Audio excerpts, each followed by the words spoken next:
Another week begins. Another week begins. It is the final week of winter. It's not even a full week. This is definitely the last Monday of winter. As not only is it St. Patrick's Day today, but in 3 days' time, it will be the first day of spring. That's on the 20th. That's the equinox. So what do we do today? Oh, well, it should be a fun time tonight as, we're getting ourselves primed to over here. And I have a bunch of really interesting news from over the weekend.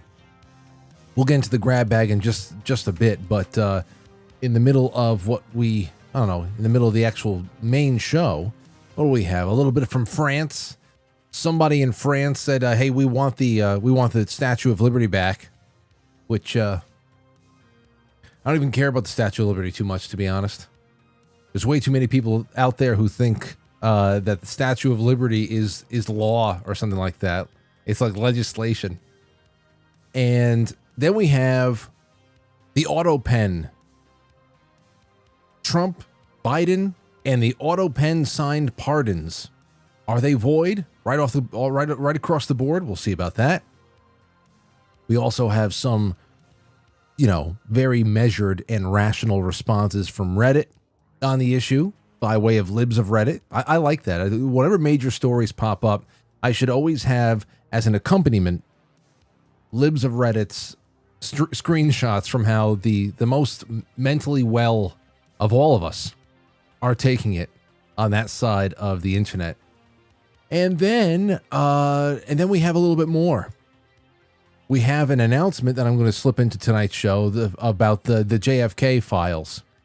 That tomorrow we're getting apparently 80,000 pages. That's 80,000. So it's about the same number of pages as your average spending bill. And we'll see what happens. Curiosity is always piqued. I can't wait. They'll take a lot of time for people to get through it. I'm sure that somebody's going to find a way to get AI to analyze all that stuff, because I think it's going to be just, image files. So I don't know if you can just like Control F or anything, things that you want to find, but I'm sure there's going to be ways of making this 80,000 pages a lot more easily digestible. We'll talk about that. I can't wait to see what Jeremy Reese has to say about it. Have him on soon. And then in the second half, hello? What's this? Oh my gosh. What? Who do I owe the pleasure?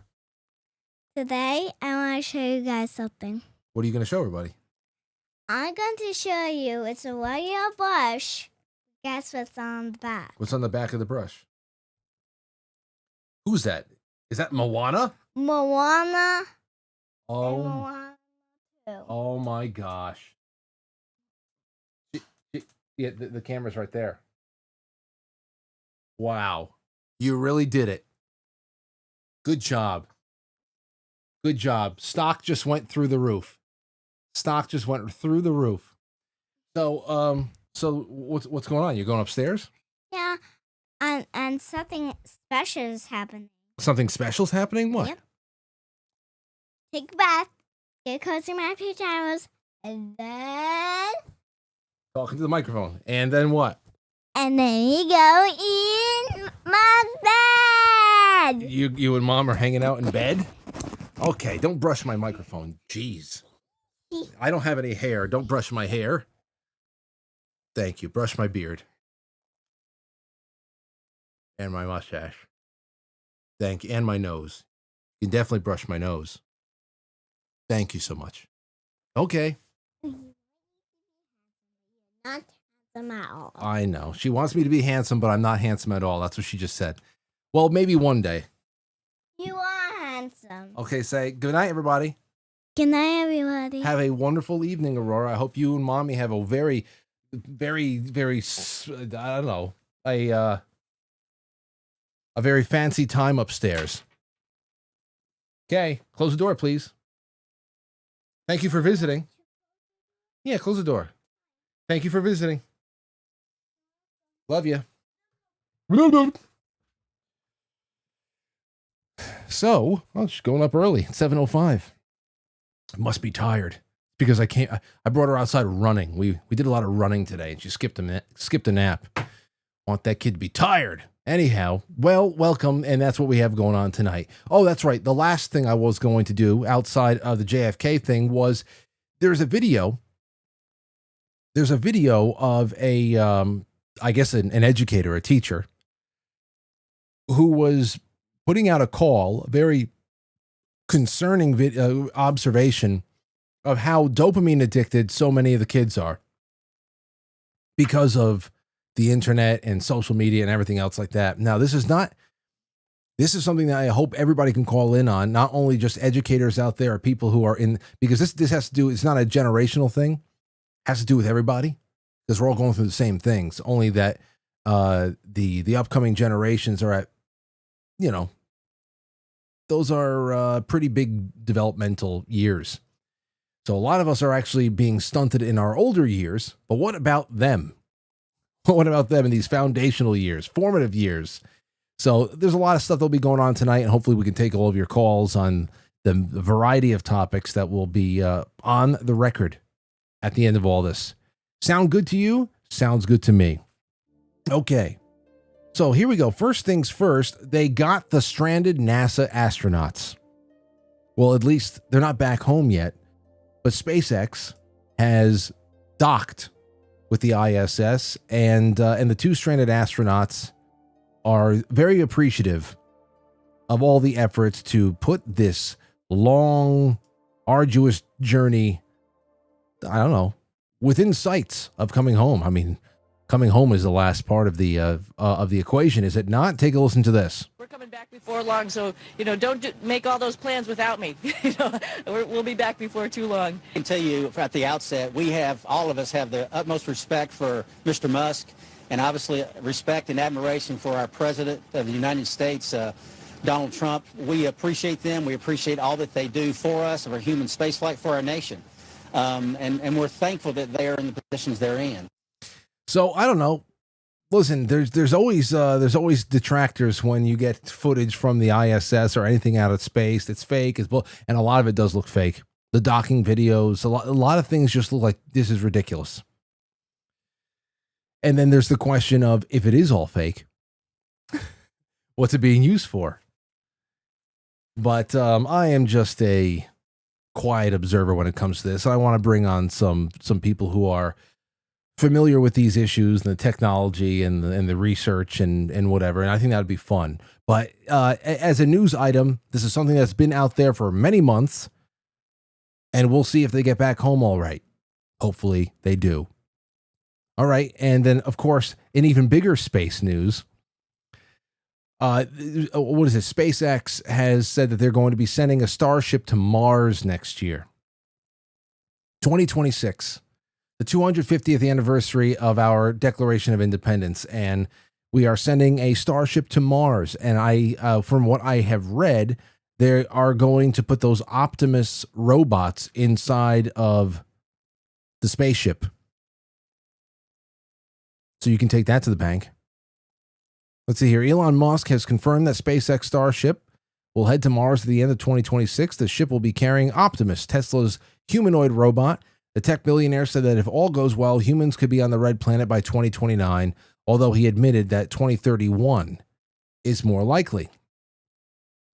The X account for Optimus replied to Musk's account with just 2 words: hold on. So, Starship is the world's most powerful launch vehicle ever developed, capable of carrying up to 150 metric tons, fully reusable, and 250 metric tons expendable. SpaceX writes on its website, in U.S. tons, that is about 165 tons of fully reusable and up to 275 tons expendable. So always remember, these metrics between the U.S. and the rest of the world is always different. And don't feel confused. Don't feel bad about being confused. That's all I have to say about that. Well, we'll see. We'll see. In other news, there was a woman who was operating a boom mic that that came into contact with President Trump's face. Imagine that. Just whoopsie, and the boom mic went and poked him in the face. And as Steve Watson and others have gone and looked into this woman, of course, she is a leftist. As highlighted on modernity.news, Trump supporters, here we go, Trump supporters are concerned that such lapse of security, and it is a lapse of security, the fact that any kind of physical contact could be made, with many noting that anything could have been placed on the microphone as a way of harming Trump. You want to take a look at it? Watch this. Look at the boom. Look. Just came up and brushed right up against his face. It's pretty incredible, huh? I didn't notice this. This happened on Friday. Mr. President, obviously you're concerned. He's not amused, of course. You're concerned about the situation in Gaza. What are the hopes now to get the hostages back? She just became a big story tonight. Right? Yes, sir. Did you see that? He's pissed off. She just became a big story tonight. Did you see that? I'm sure she'll be fine, right?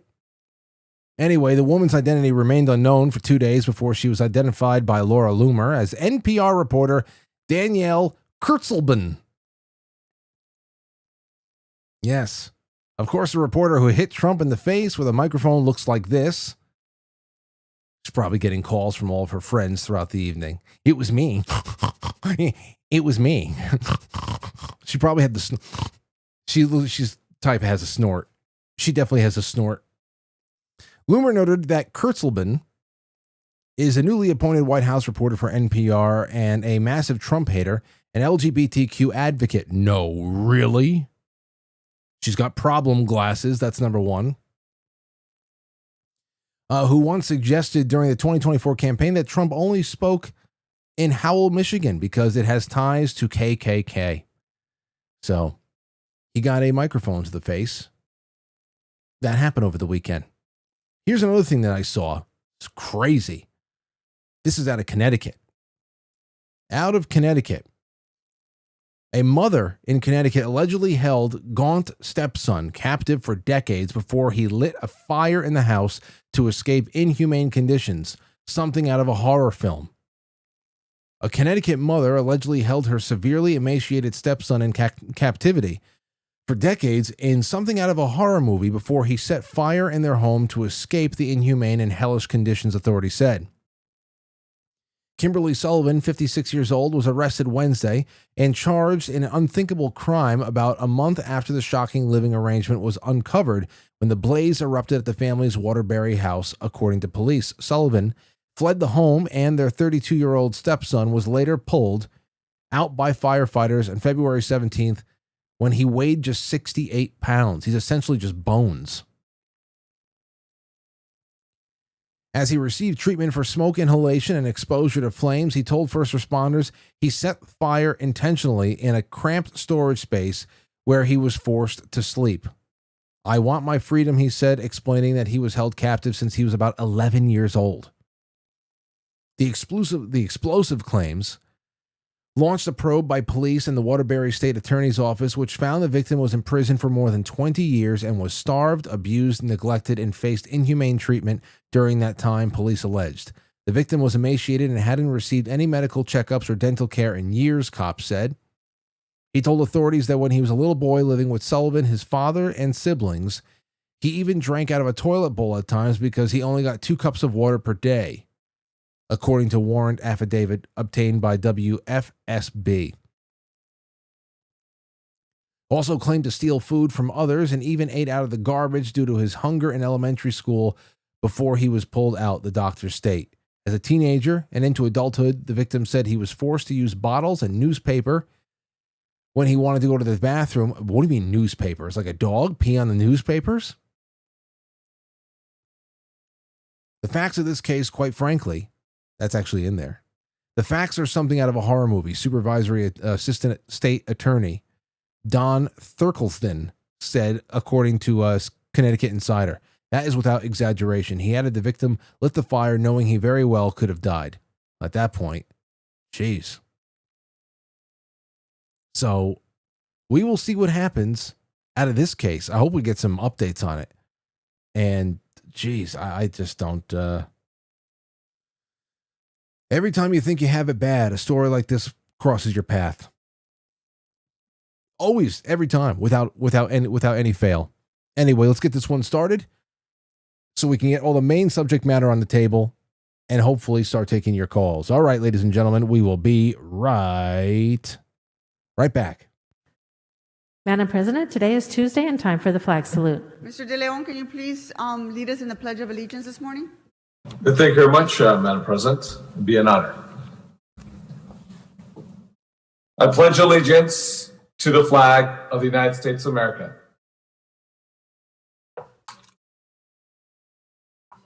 Indivisible, pledge allegiance to the flag of the United States of America.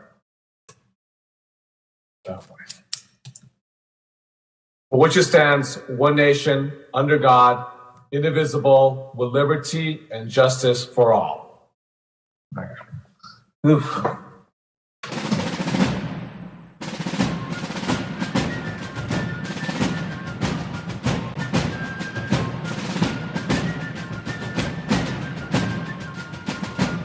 You let one ant stand up to us, then they all might stand up.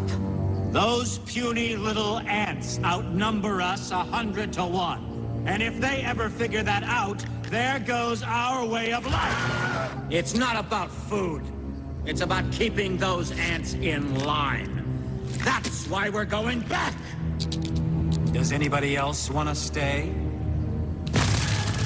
Let's ride!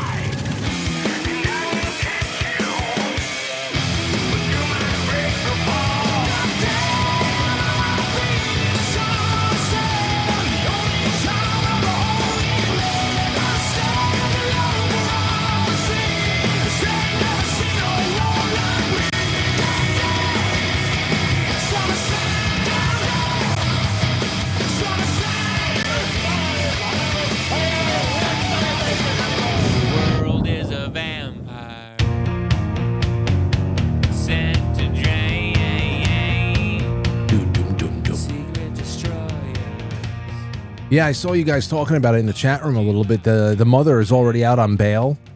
There's a high bail too, but I don't know. Just nuts.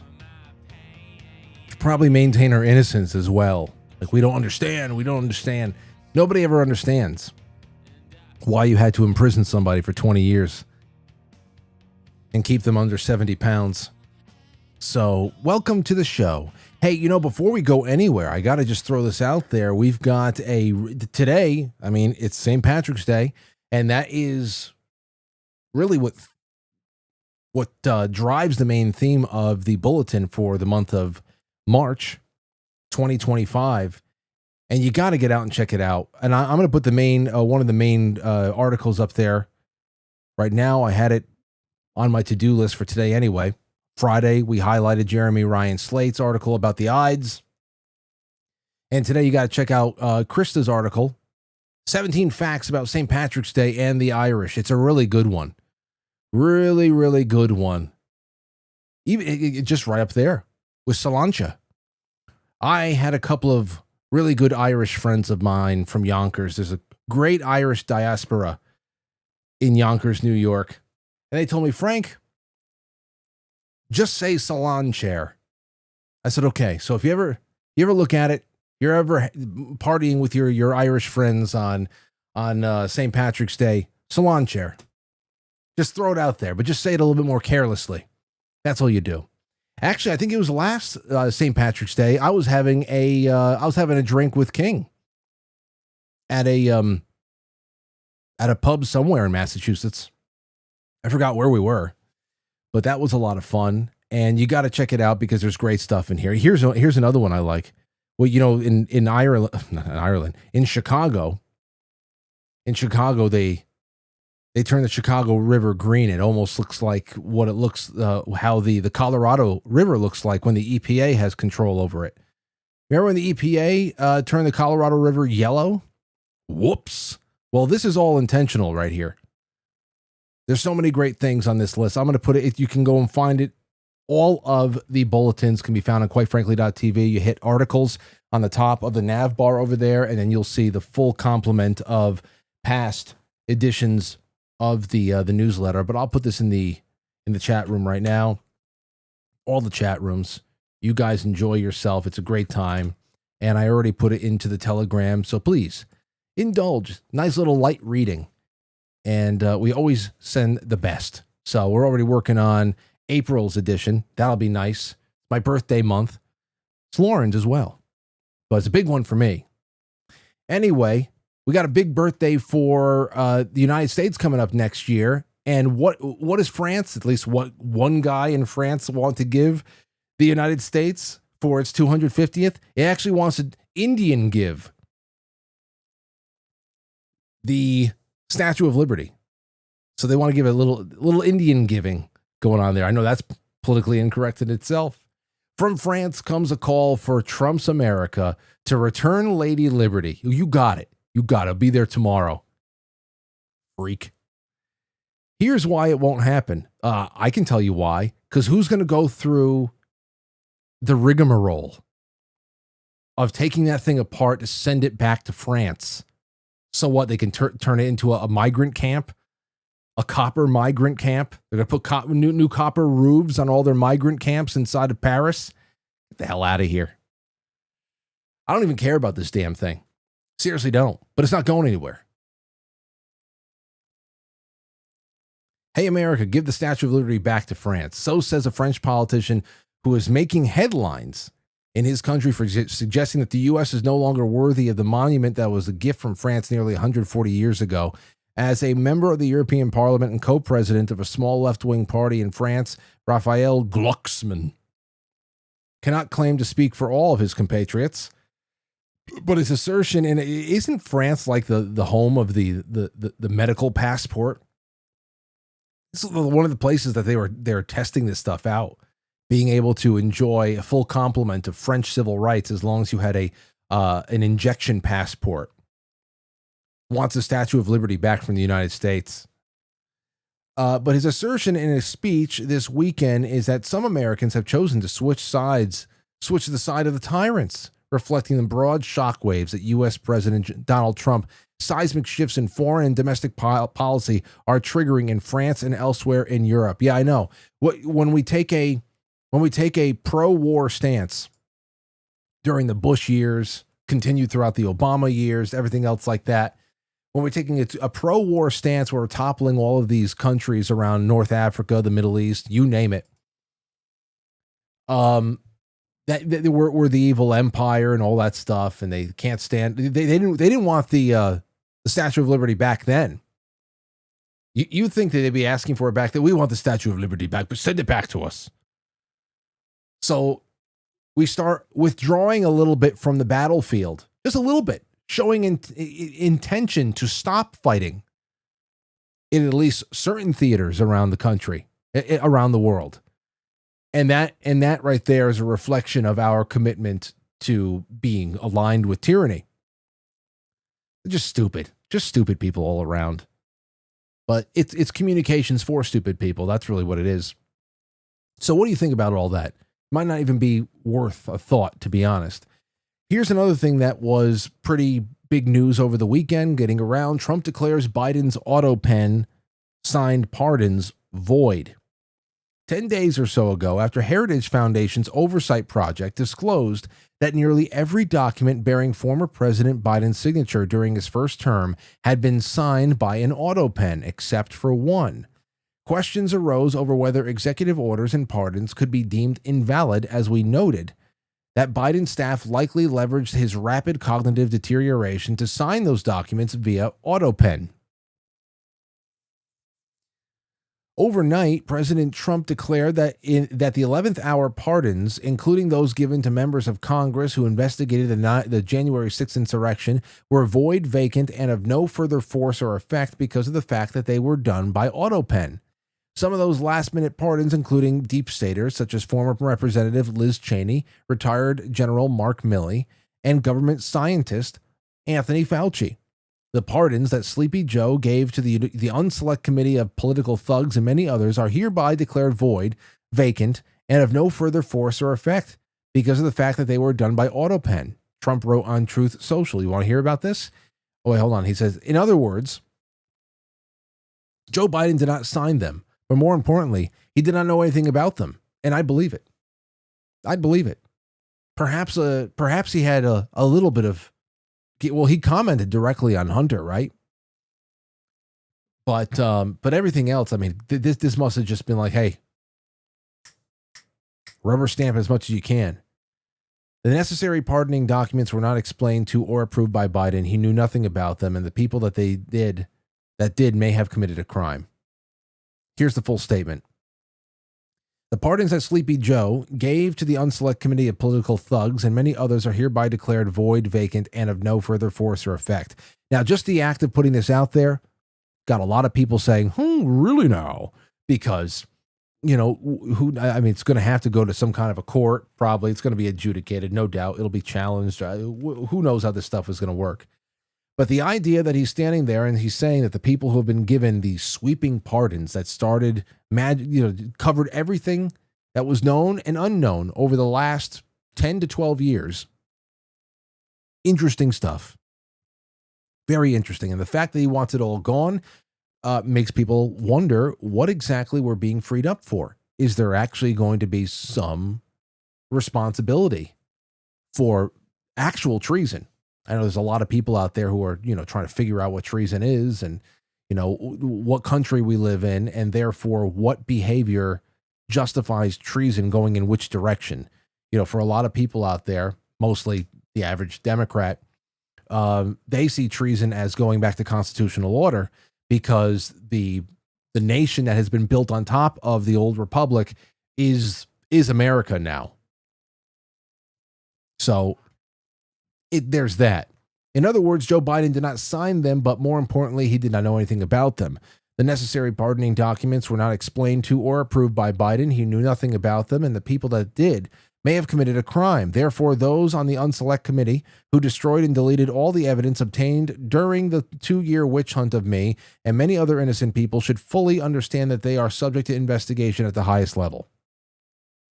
The fact is that they were probably responsible for the documents that were signed on their behalf without the knowledge or consent of the worst president in the history of our country, crooked Joe Biden. Now, I wonder if they've got any affidavits on the subject. Anybody coming forward, like that woman, that little Asian woman who was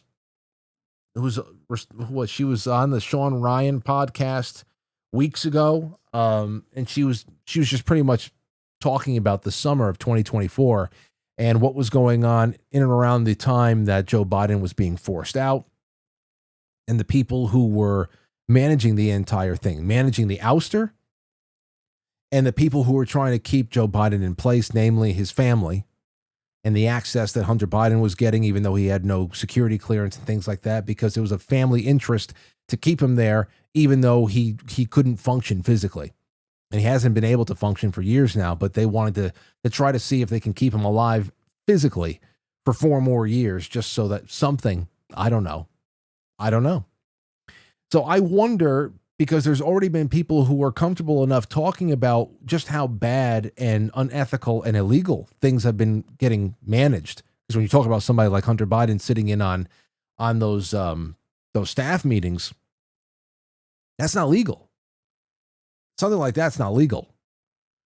But I wonder with how many people have been willing to talk about what they have seen behind the scenes, if there's anybody out there that has been willing to step up and say, hey, I will put my name to this. I saw this going on, and Joe Biden was not in any way, shape, or form understanding what was being done in his name and the auto sign thing. I just wonder, with a statement like this, what would be backing it up? Wouldn't you have a little bit more backing it up other than the assumption that we all had that whatever the hell executive function was being, broadcast by the White House under the last guy, we knew that his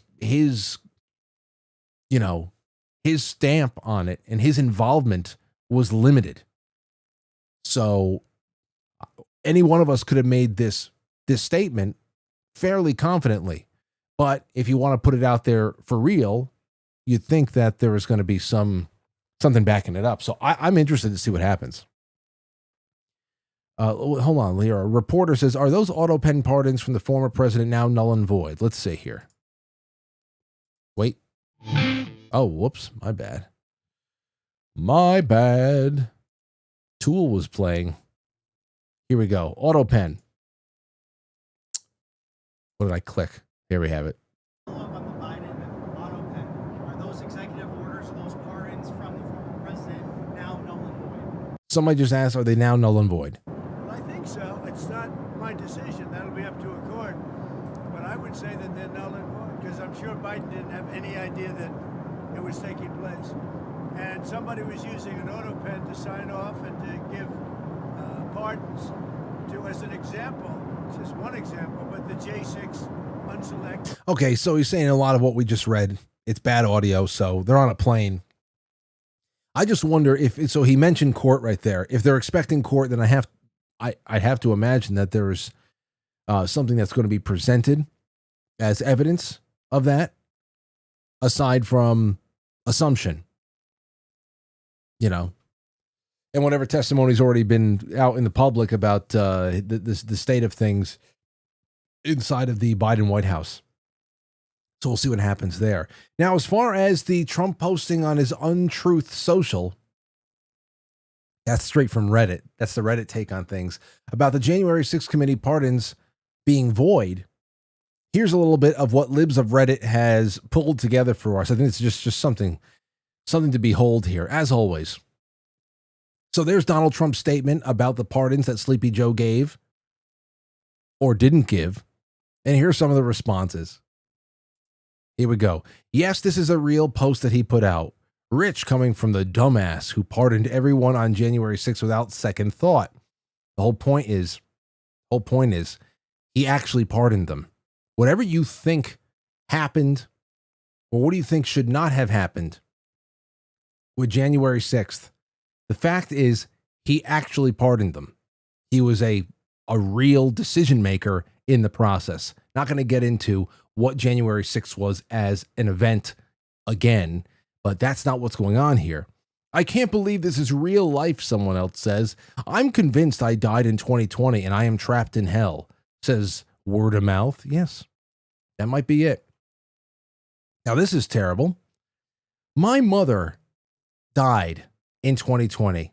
The entire 45th term gave her a lot of anxiety. I preface this by saying I miss her every day with every fiber of my being and would go through hell to spend one more day with her, but I'm so glad she isn't alive to see how bad it's gotten. This is the worst timeline. Can you imagine? Can you imagine allowing yourself to type that for like karma points with people? I don't understand it. I'm happy my mother is not alive to have witnessed this. Like, you couldn't have gotten through. I just don't get this. I don't get this, but they're not well. Here's a little bit more. Oh, so all the January 6th pardons can now be undone in the future. Good to know. Were they done by Autopen? I don't get it. But they don't either. And that's what's happening on that front. So whatever you have to say about that, go right ahead. I'm sure somebody will have something to say, but it also just might be, who gives a shit? Go get it done. I'd love to see all these people held accountable for one, especially that select committee. That was horrendous. It was just going on in the background of our lives. Nobody was watching. They were just working alongside the media, destroying evidence along the way, and thought that they can just get in, do a job, and get out. I really hope it doesn't end up where that's just the be all end all. So, all right, here's something else that came in. April 2nd, my birthday. Donald Trump said this today around 5:20 p.m. April 2nd is Liberation Day for America because We will start taking back some of the vast wealth that has been taken from us due to the many weak, incompetent, perhaps even dishonest politicians who have represented us in the past. Liberation Day.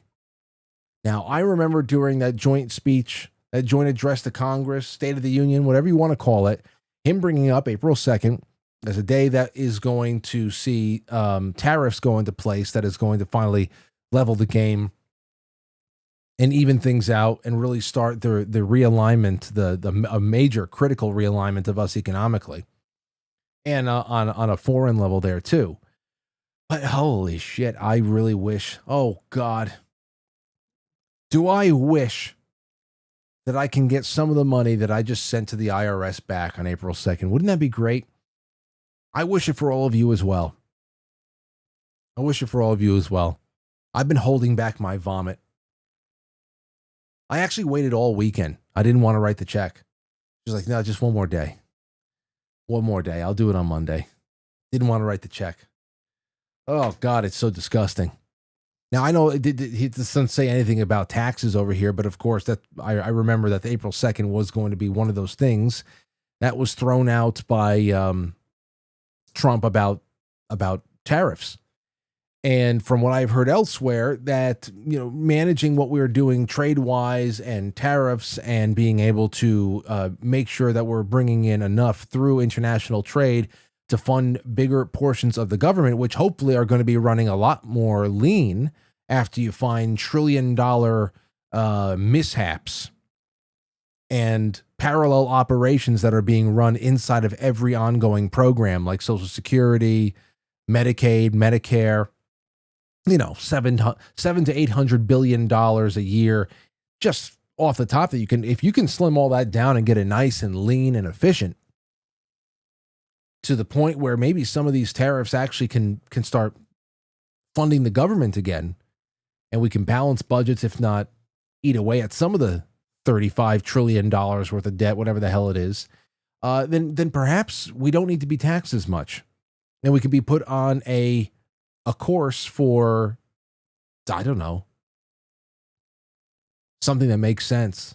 But maybe we can just get a little bit back. I really hope that what happens, all those things that they dangled in front of us about if these cuts actually do become a little bit more permanent,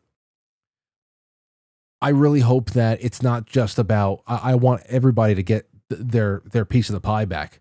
I want it all back. Just a little bit. Damn it, just a little bit. So it's not all lost. As long as we go forward and we have a little bit less hanging around our necks, I'm fine with it. But man, that would be great to just get a little bit back. Also, I've been poking around with people to see just what they think is going to be the plan to get around the filibuster over the next couple of years. A lot of people don't know. And I wonder if it's just really just going to be about the formal decimation of the continuing resolution and taking this gigantic omnibus nonsense and break it into constitutional single item bills. Therefore, things that nobody can be, it's, I think that would be great. I think that would be perfect right there. Single item bills. Then what are you going to do? It's a perfect, if you ask me, it's the only way that you can really go about it, unless there is something else out there that is being brewed up that nobody has really been able to offer up to me just yet, because that filibuster is going to be an issue. But, you know, the CRs had to be destroyed anyway, so this might be a perfect time to do it. And it'll put really adequate pressure on the other side.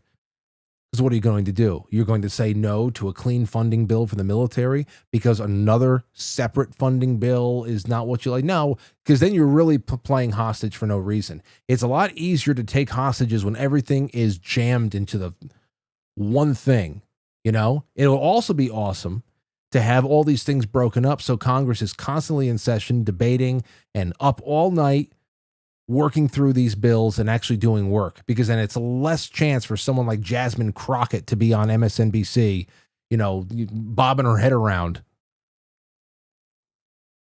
And then this is for tomorrow. So I'm going to open up the lines. We've got, I don't know, 15, 20 minutes in the first half. This is for tomorrow. I want to hear what you think about this too.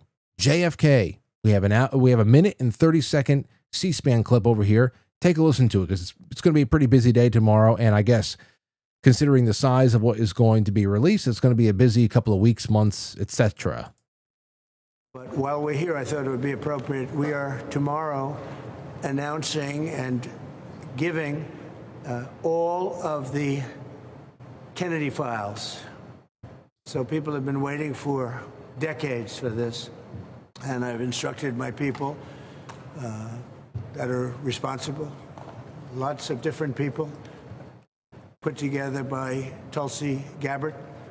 And that's going to be released tomorrow. We have a tremendous amount of paper. You've got a lot of reading. I don't believe we're going to redact anything. I said, just don't redact. You can't redact. But we're going to be releasing the JFK files, and that would be tomorrow. Do you have anything else to add to that, Carolyn? So that's a big announcement. They've been waiting for that for decades. Then I said during the campaign I'd do it, and I'm a man of my word. So tomorrow you have the JFK files. What time will they be released? Tomorrow afternoon. Okay. Have you seen what's in the files? Have you read them? I've heard about them. Was there It's going to be very interesting. an executive summary supplied to you, Mr. President? No, I'm not doing summaries. You'll write your own summaries. It's many pages. Is it 80,000 pages? Approximately 80,000 pages. So it's a lot of stuff. And you'll make your own determination. I am really just interested to see what people out there who know how to use these Chat GPT, Grok systems better than most are going to be able to do with this. I'm interested to see what goes on with that. 80,000 pages. It should be an interesting time. You know, what do you think is going to be in there? 80,000 pages. You get 80,000 pages of blubber with nothing in it. That would be just like, well, then again, I wouldn't be surprised. But damn, I mean, something's got to be buried in there. Something of substance. Something that makes you go, what? Like when the FBI vault page was putting out, what was it? I forgot what they were releasing stuff on. Like the McMartin School, the tunnels under the McMartin School and all that whole scandal. I remember that was released inside of another big drop. Was it Finders? I don't know. But it was so weird. I just hope that in 80,000 pages, something's going to be like, oh, wow. But what could that wow be? Anyway, it'll be good to get something from you guys. Call on in. Let me know what's up. 517, you're the first one up tonight. Go ahead. No way. Well, I'm going to pester you for a minute. This is Mark calling. Hey, what's going on, Mark? Just quick. Did you get my email? I did. Did you get my other email? Did you get my email back? Yes, I did. No, well, maybe not your latest. We can cover that off the air. Okay. Two things. Number one, Donald Trump has the power of the pen, right? Yeah. Donald Trump also has the power of the television camera, doesn't he, right now? Right now. The bully pulpit. Now, he has the bully pulpit. So why didn't he look right at the camera and say, what do the Democrats want to pass the basic maintenance for this country? And the first thing they blurted out was Medicare, Medicaid, and Social Security. So immediately you turn back and go, well, to prevent the shutdown of Medicaid, Medicare, and Social Security, I call upon the Congress and the Senate to step forward with a monocular bill, a singular bill, to cover those expenses, number one. And doing it directly into the camera.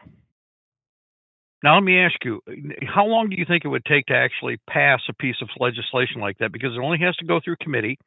It would then go to the House. Then the other committee would, on the Senate side, it would go through there very quickly because it's a mono bill. And everybody has to agree, and that's not hard to do, on the actual cost for those accounts. Nobody did that. You see my problem with this? Oh, I kind of like the writing on the wall. I have the same problem. I have the same problem. The whole thing. Yeah, everybody was giving me their theories as to Why is it that even at this stage of the game, where even if only a couple of $1 billion of strange activity was earmarked by Doge, why would you then go and still fully fund everything without those earmarks and those adjustments made? It makes zero sense whatsoever. But listen, this is just how DC works. They all love the omnibus bills. Everybody gets paid from those bills. Well, here's the other thing. Do you remember the Iran-Contra affair? Not personally, but reading about it, yeah. Look up the basic information, but you have to go into the body of it. The shallow version isn't your first choice. What they just did is what they did during the Iran-Contra affair on steroids. The USAID is the shallow HAL end of the pool. It's the kiddie pool end. It's the outer party member operations expenditures. The old deep money is still there. Well, what's the one thing that they did? They shot money out to Israel. Okay, massive, a quantity that you're not supposed to ask any questions about. Okay, Iran-Contra was completely run by the Israelis. And the arms that they procured in direct contact with Iranian Jewish arms dealers. The weapons that were transferred along with the cash was off the books through the USAID type construct, but pre-USAID. The monies and the weapons went to the proper people in Central America. And after they allowed Reagan and Oliver North to get caught up in this, they then publicly pointed at it, but nobody addressed who managed or operated the entire operation off the books. And this was back when billions meant something. Mm-hmm. The total amount of cash transferred was probably close to $1 billion in 70s, 80s dollars. All completely off the books, all under the table.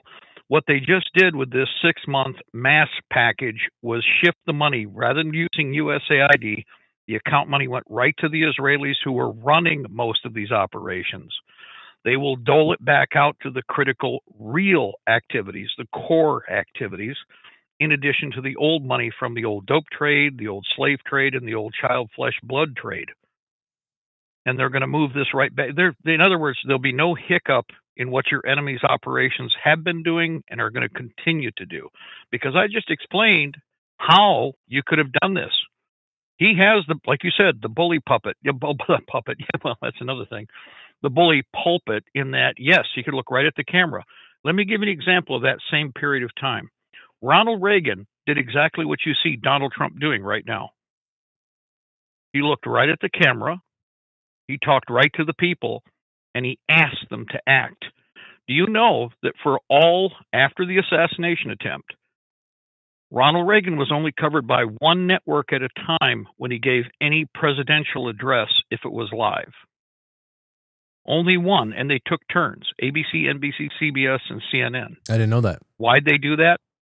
So that if they needed to cut him off, they could hit one switch and they'd shut him up. Now, there's a reason, because for 6 out of 8 years, George Herbert Walker Bush was the one who ran the operation. He was the one who ran the assassination attempt against Reagan. Afterwards, all of Reagan's personnel, starting with Reagan and the Secretary of the Interior, were run out one after another in the 3 to 4 months while Reagan was recuperating, and were replaced all with Bush personnel. So the last 6 years of Reagan's administration was in reality a Bush administration. Then he still got 4 years beyond that as president. And he had been, director of the Central Intelligence Agency before he was vice president. Mm-hmm. So what are you seeing? So the same thing is happening. Go ahead. I'm sorry. So if you're going to put money down on what comes next, what comes next? I think they're going to flip. What I've said before, this is a check valve with a diverter back to the left. You be prepared, because this big police state that they're gearing up is going to be pointed dead square at you. At us, all of us. Guys, the Patriot Act was passed after we fought it and stopped it 3 times in the 90s. All it took was an Israeli and CIA-operated attack on New York and Washington simultaneously, which we already predicted before it happened. We knew it was coming. Anybody who was in the know or could pay attention to the writing on the wall, because they gave all the cues in advance, then they did the action. All of a sudden, all the things that we'd blocked for the whole of the 90s with the Patriot movement was passed in a matter of days by the same supposed right-wing people that had been blocking it, under the assumption that what? You were going to be in power forever? All of the actions that were passed through the crisis, and we have the same crisis scenario right now, all of the leftists and all of the ring knocker globalists are waiting in the wings, and the moment they come back in power, first, Trump will use it on us, I would say shortly, if not within the next several months, to curtail public speech, and also for the purpose of being able to arrest the competition that won't go along with, the lemming routine, the herd. That's not an if, it's just a when. And why? Because it's foreign nationals, the Israelis, that are running this thing. And you can see this if you pay attention to the verbiage with the controlled social media, because now we have a big chunk of the controlled social media that is no different from the old network media. They get the same money. They're getting the same millions. What is Joe Rogan worth? Let me give you an example. Listen, I'm with you on that one. It's weird right now because I almost there are days where I feel like it is 1998 and I am competing on television, on just a smaller channel on television, against all of the guys, the Tom Brokaws and everybody else that was working in the late 90s. Because maybe the barn doors are open and people can go out there and make their own breaks, as opposed to it being impossible to break into television without actually being a part of a much bigger hierarchy there, and much more tightly controlled hierarchy. But I can see it. I mean, there's a newly anointed crew out there. Right. You pay attention to verbiage, construction of story, and what you can't talk about. Right? Remember, that's the three basic rules. Verbiage, again, construction of subject, where you're going to go, but also what you can't talk about. In fact, you will be as rabidly attacked for just asking a question as if you were dealing with the purple-haired leftists on the other side that we call Karens. The difference is they got a red hat on now. And most of them don't have a red hat on. In fact, now they're discussing dark mega. So how is it we went from relatively in the light to all of a sudden looking like we're the rabid vampire? Well, there's a lot. How long did it take? Think about how many days it took for them to do this. Not weeks, weeks, but not months or years. Look at the shift from what was promised in September of last year and where you are in March of 2025. Why? What do you see different from September to now? The biggest thing. Okay, they're attacking Massey for speaking the truth. Remember what they said? Kick in the can. Okay, the reason they didn't pass it in September is because, well, wait a minute, there's going to be a change in government, so they dropped it over to December, right? After December, all of a sudden they said, well, no, we'll wait until we got everybody's in power, and so let's do this in March. Let's do this down the road. They kicked it down the road, but they didn't pass anything.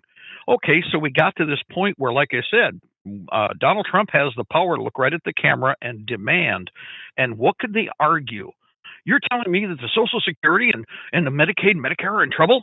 Oh, my God, we need to have a separate bill. The House, you get in motion. The Congress, you get in motion. You get that done. You bring it down the street, and I'll sign it 6 days from now. Hey, listen, Mark. That's what I've been saying, just from the and from no other standpoint than the way that the filibuster is obviously going to be used on the other side for the next couple of years. I mean, they have no other choice but to break up these resolutions, these big omnibus bill. They have no other choice, just if you're going to legislate at all.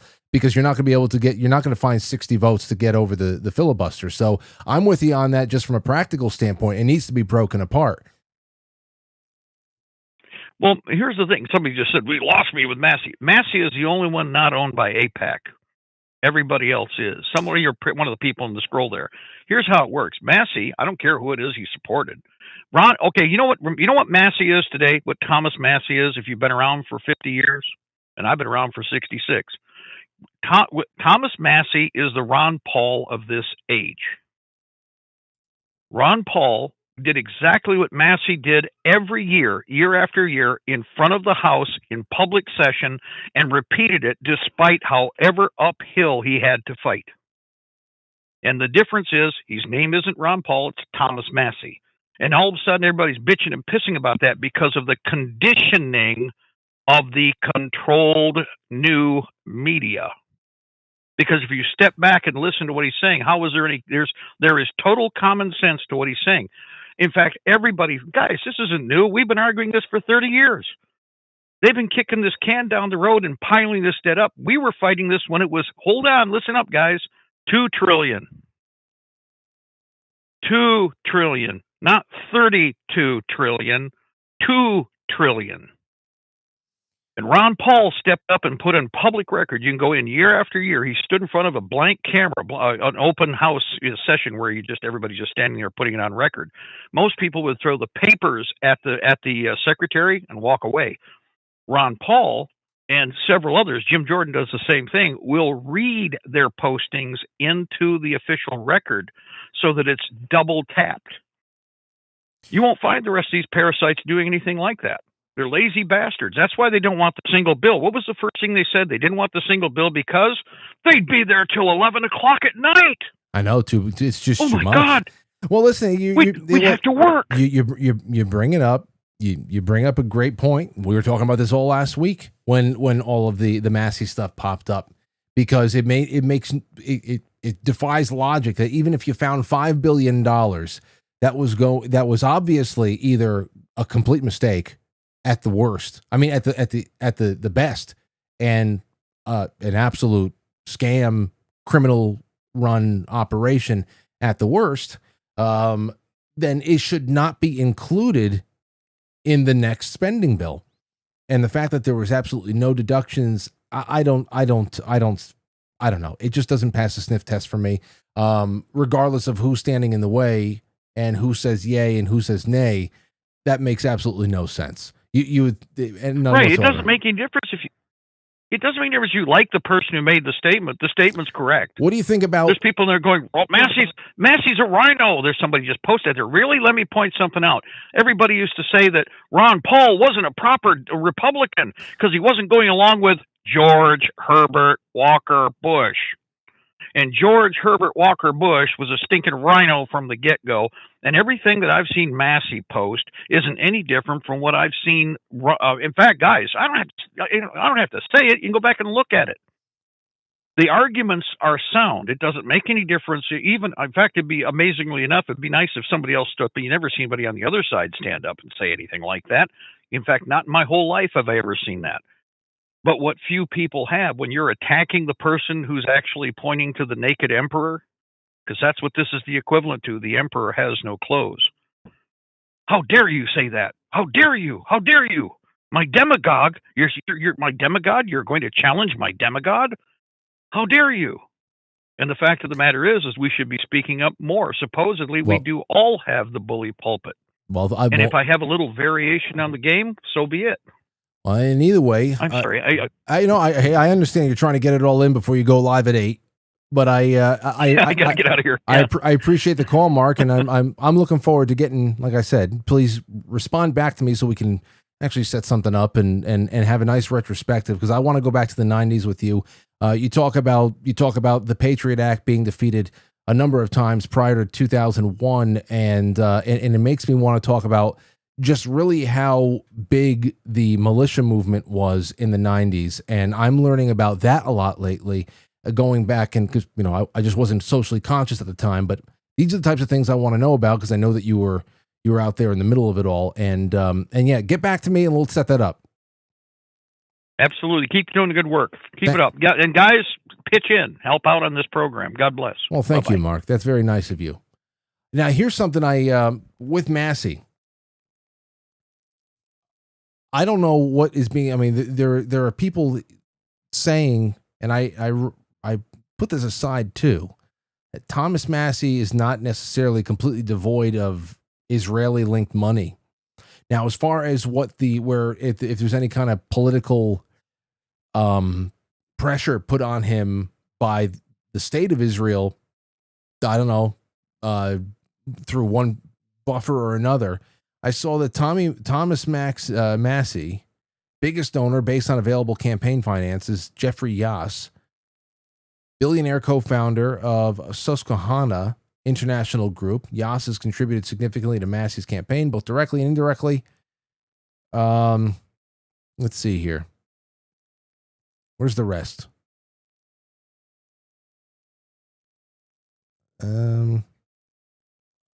I had this that I wanted to look at later on.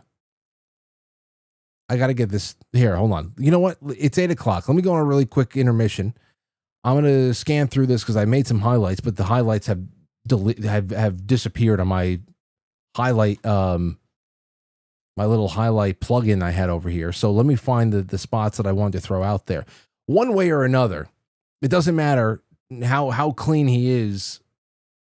If the metric is what kind of money made it into your PAC or something else like that came from an Israeli citizen or some kind of a special interest group or whatever, the real question is what's your record when you're standing on the floor, and whose interests are you representing the most?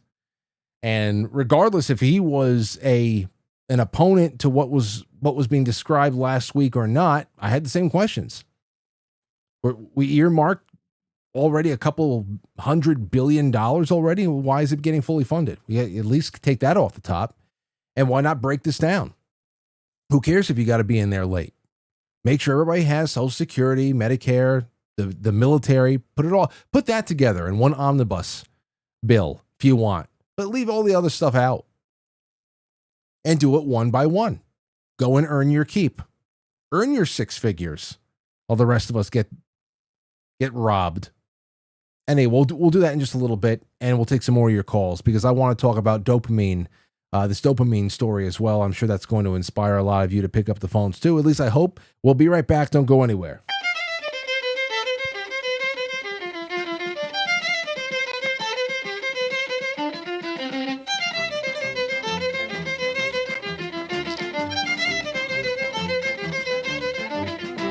Welcome to Intermission.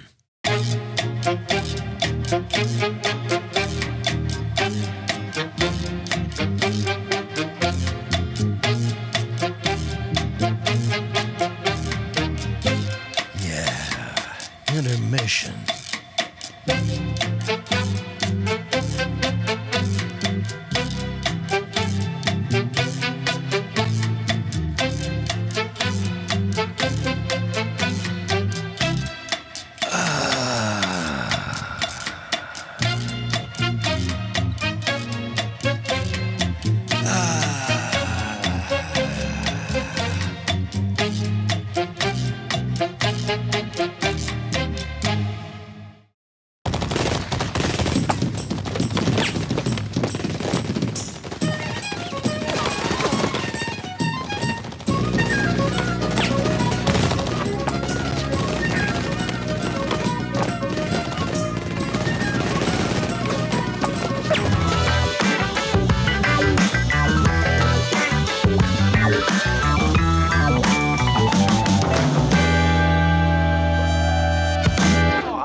Evil, I just misunderstood.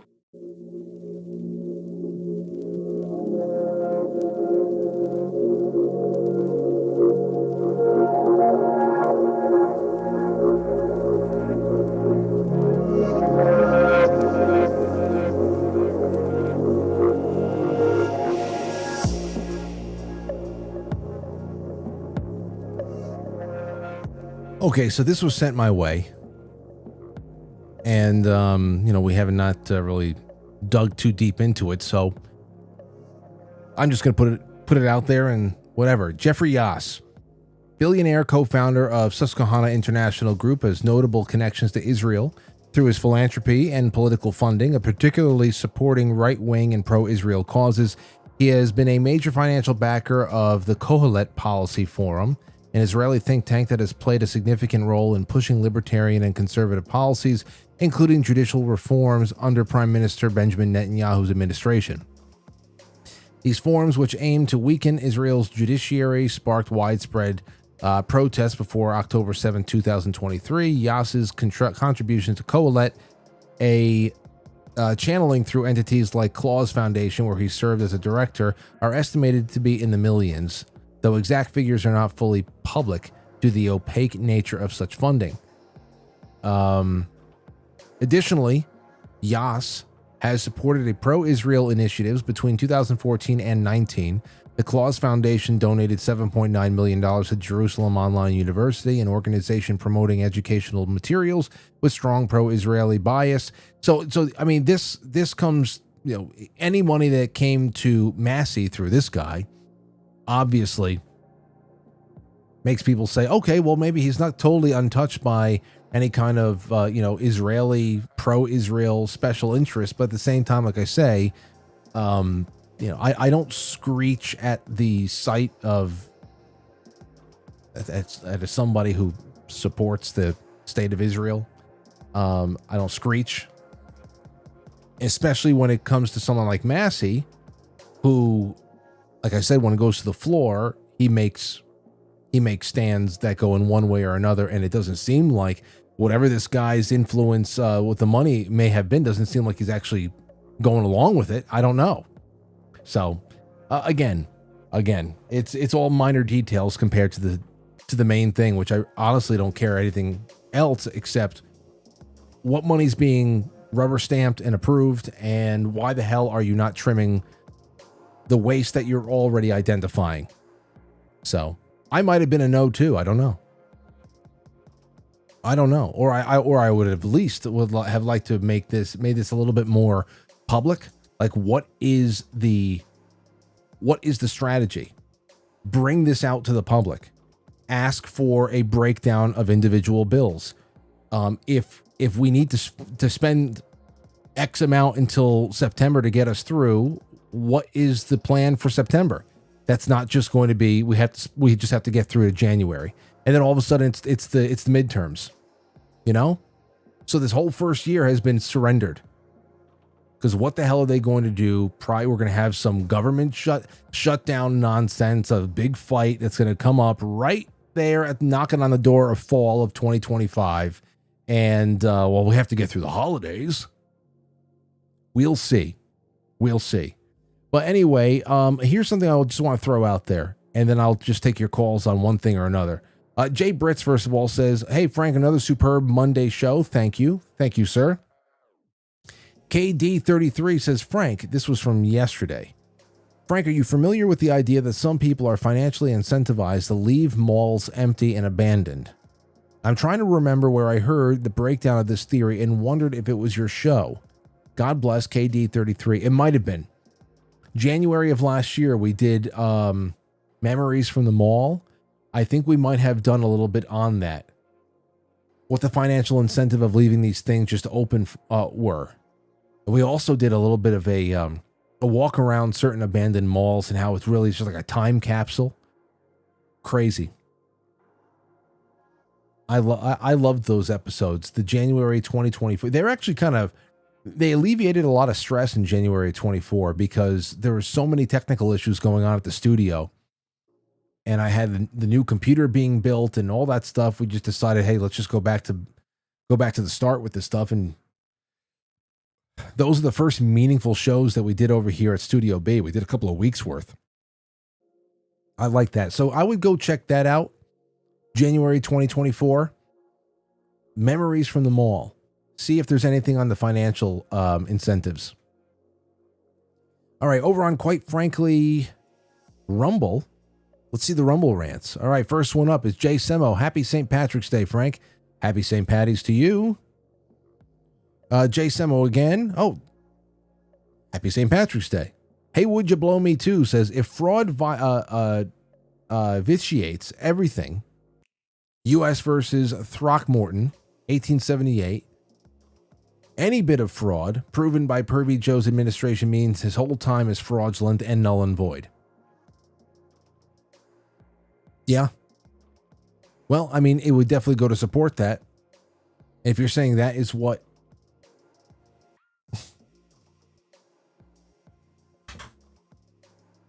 Sorry. Let's see here. Joseph777 says first caller sounds plausible, but is depressing. You talking about Mark? Well, hey, he's done this a long time, and I guess he just he's in the pattern recognition game as anybody else. Now I don't have the kind of perspective he has, first-hand perspective, but I wait and see. We'll just see. Somewhere along the line, somebody's got to try to do something different in any way, shape, or form. And it really is just like I look at this as a pass the baton kind of thing.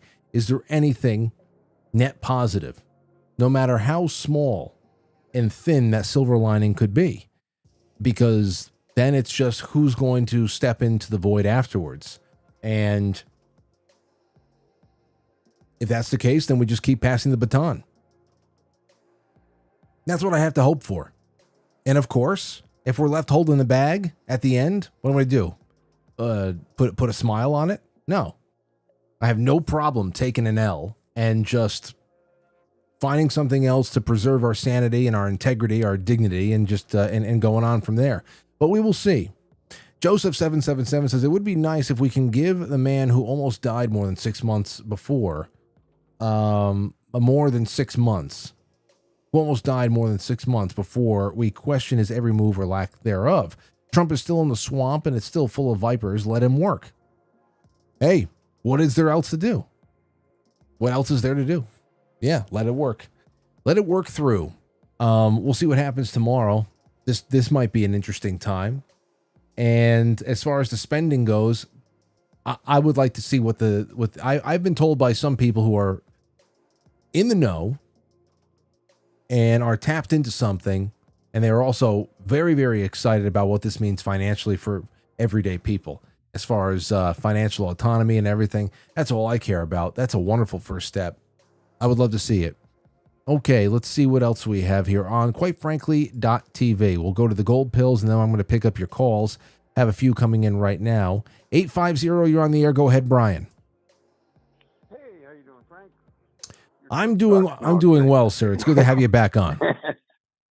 Hey, I just wanted something quick about the Statue of Liberty. Yeah. We keep the statue. We send them that plaque that says, "Send us your tired, your poor, your hungry, huddled masses, and tired refuge." They can take that plaque back, and then we can just put up a no vacancy sign.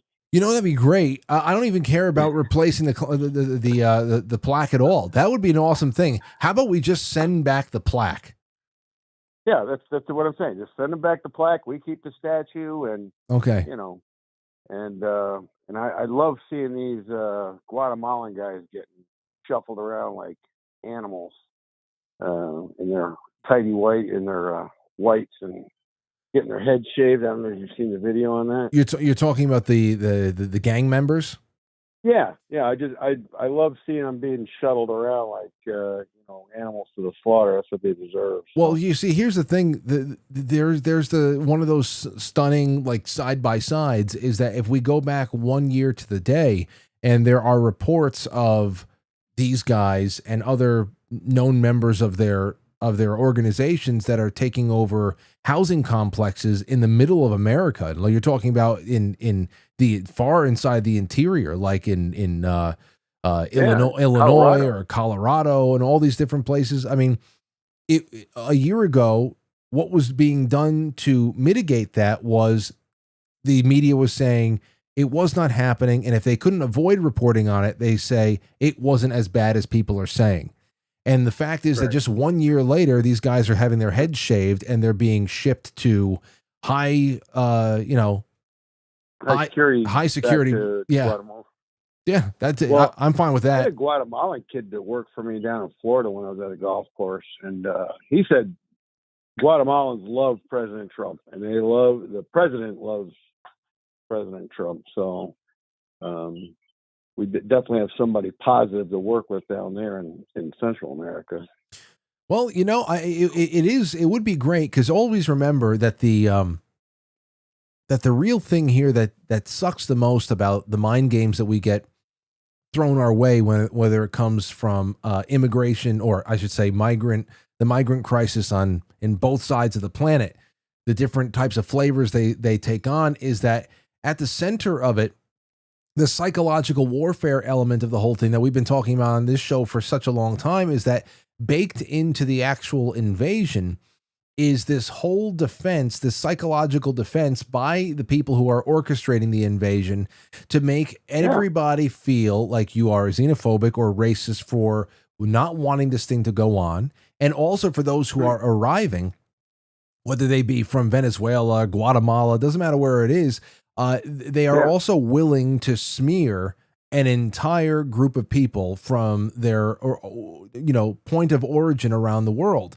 Because now all people who are on the receiving end of a migrant crisis are thinking is, damn Guatemalans, every Guatemalan's an illegal alien. I mean, they know exactly what kind of a corner that they're putting everybody in, and they want that tension. They want that discord in society, and it's a big part of the reason why they're able to operate like this. Yep, you put it so well. You have a way about getting things pretty concise and accurate when you speak, and that's one of the things I appreciate about your show, and I think most everybody that listens to your show appreciates about you. Well, so, thanks for the call, Brian. It's always good to hear from you. Yeah. And one more thing, it's sort of a joke. Last week, and that poor kid with that werewolf kind of syndrome. Yeah. I think he got the world's Guinness World Record.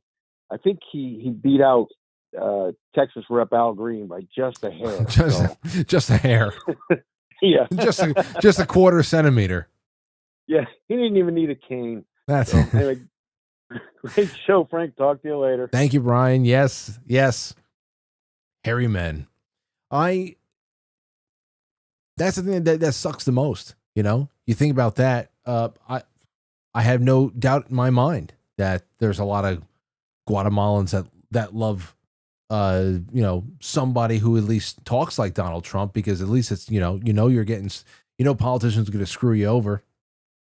It's good to get a little bit of a straight talker from time to time, and also anybody that's going to actually address crime and actually be hard on criminals and not feel the need to generalize everything. Like this started, I remember in 2017, or it was the top of 2018,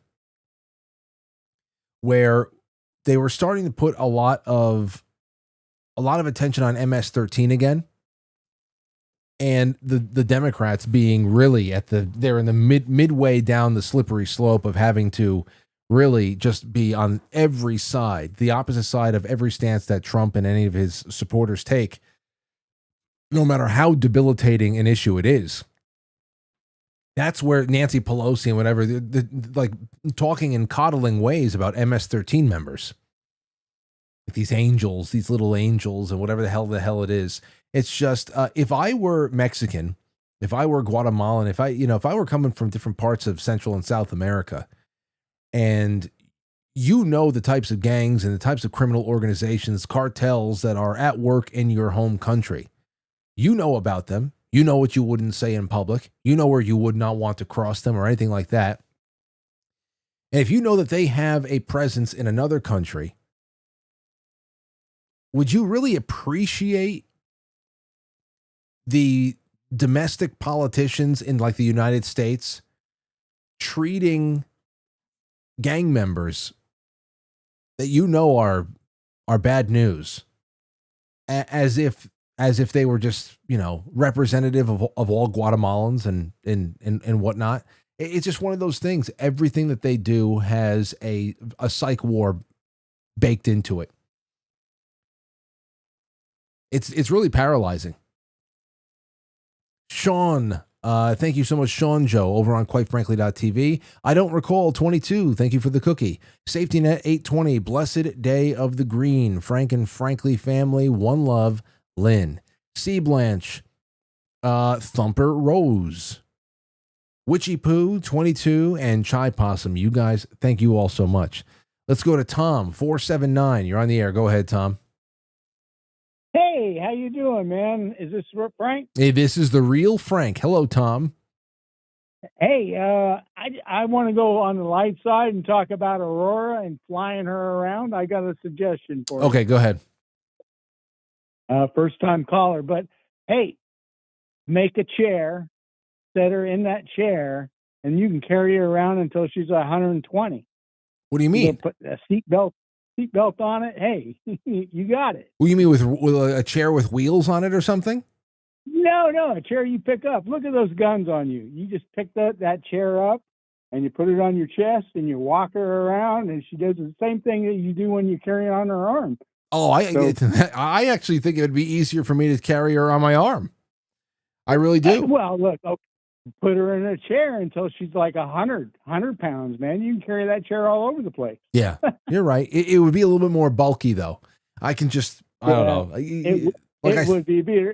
I was thinking it'd be like her night chair, and you just take her around the room in her night chair. Yeah. Well, I'm always looking for new things, and we have a lot of fun here. And I'm not getting tired yet, Tom. I'm not getting tired yet.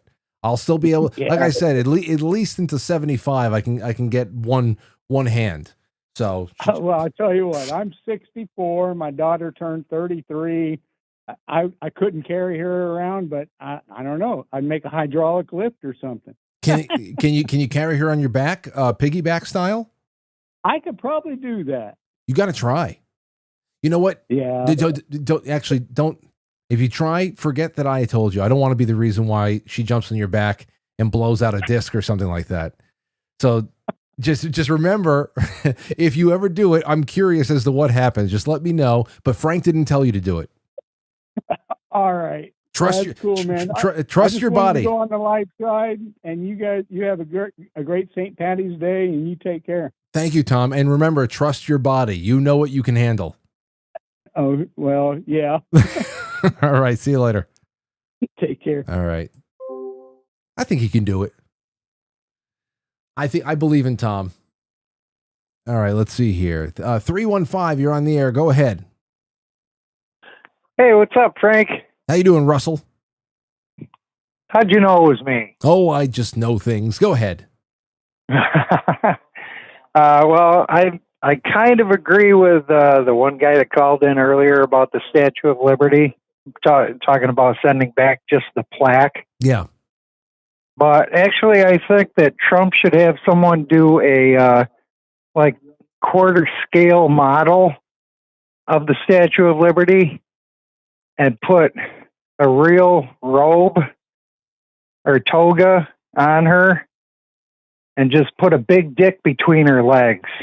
I send a message to Macron. What I said was that we should take a chunk of the original of what's in New York right now, go to Liberty Island, and just maybe take a 1.5 pound chunk of copper off of her like big toe or something like that, and fashion it into a dildo and send it back to France.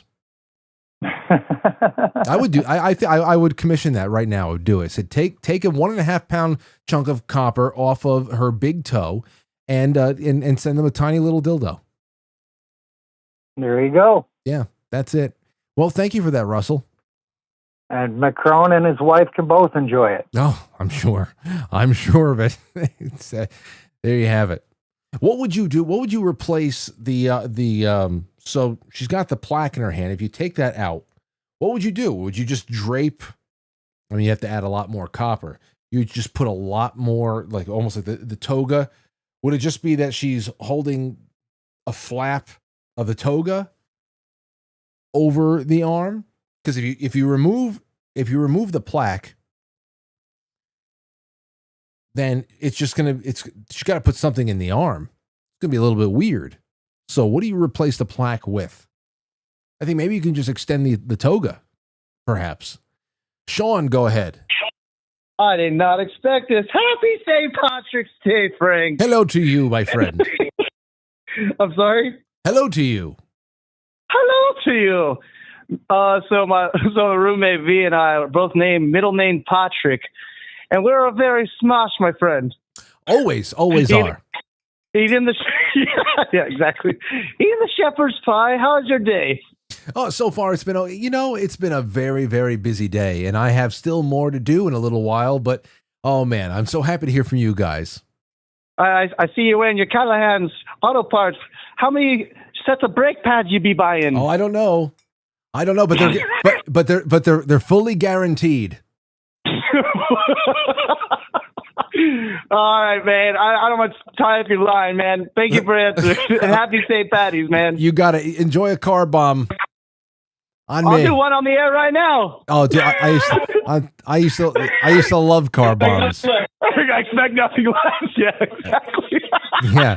Go. You know what? You know what you do? Film yourself throwing an Irish car bomb down, and then send it to me in email. And if it gets to me before 9:00, maybe I'll put it up. I'll do one better. I'll send you the St. Patty's Day video from Saturday. I'll just send that. As long, well, I mean, I don't know what's in it. I can't guarantee I could put it on the air. If it's just you, 6 bottles of Jameson and a bunch of mess on my bar. Oh, that's just too much. Anyway, just send me what you can. Let's say, oh my gosh, those two are a problem. Watch out for those two. If anybody knows where the hell they are, watch out.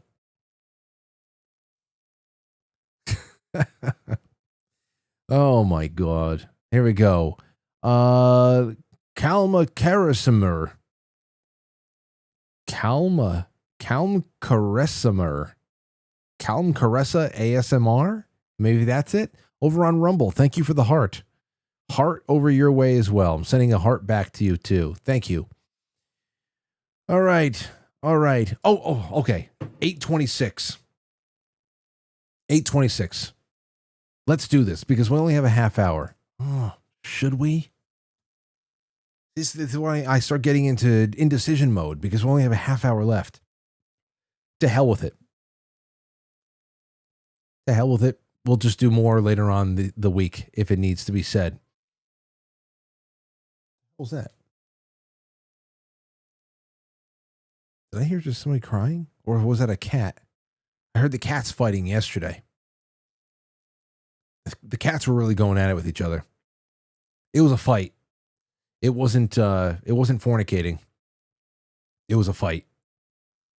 Anyhow, let's take a listen to this. Here is a woman who is an educator, and I want to throw out her 1 minute and 36-second video that really a lot of people were talking about it. This one has 5.5 million views, or 8.5 million views. A lot of people were talking about it over the last few days, and I'm going to send it your way because I think we can get some good calls over these last 25 minutes. Okay, so listen to this.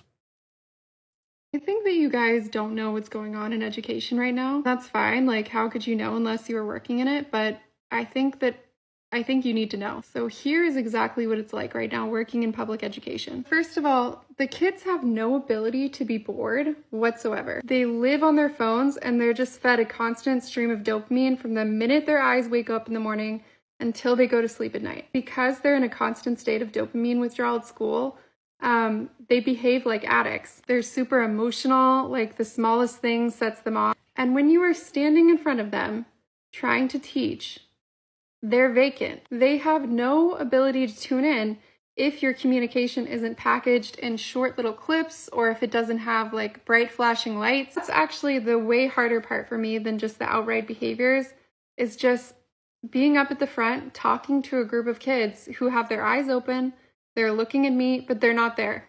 They're not there. And they have a level of apathy that I've never seen before in my whole career. Punishments don't work because they don't care about them. They don't care about grades. They don't care about college. It's like you are interacting with them briefly in between hits of the internet, which is their real life. I've seen some TikToks recently where teachers are getting a lot of hate, like for not adapting to the kids or punishing them or whatever. And I just got to say, like, I can tell you with absolute certainty, it is not the teacher's fault. It might be the parents' fault.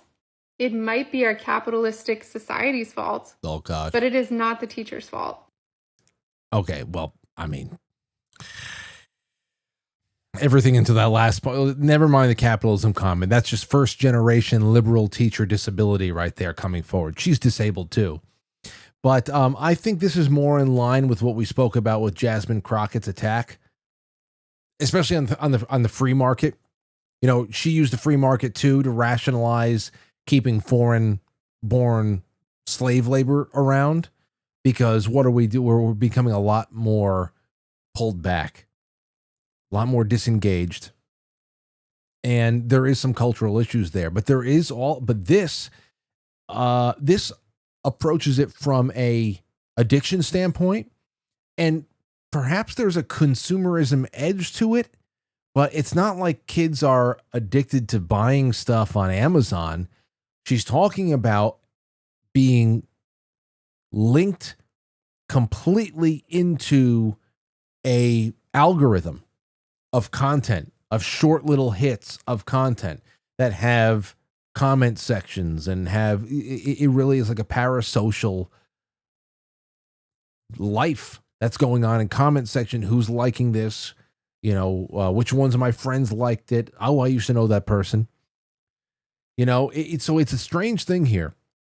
I guess you can call it consumerism, and it's based in material things, but it's still not really material. So it's perceived social status. There's a vanity aspect to it. I think it's more so addiction than anything else. I don't know how you can call it capitalist. She'll find a way to make it that way, but otherwise I think pretty spot on. Now, if you're a teacher, I want to hear from you. Especially if you're a teacher right now that's teaching right now, I would love to hear from you. But I was talking a little bit about this morning during the coffee meeting that we had. There was an article from the Epic Times called "Silence is Golden" or whatever, but it was about silence, and it really went right into that concept of the media detox that has found its way into a few shows over the last few weeks. It's not a generational thing. This is an issue that's facing the species as a whole. I brought up those children that show up inside of with their parents in a restaurant, and they have the cans over their ears, and they have the iPad that's right in front of them, and they're completely zoned out while the parents are on their phones until the food shows up, and then they're still watching whatever the hell's on their iPad while they're having their chicken fingers. And I'm just like, what the hell is going on here? It's everybody.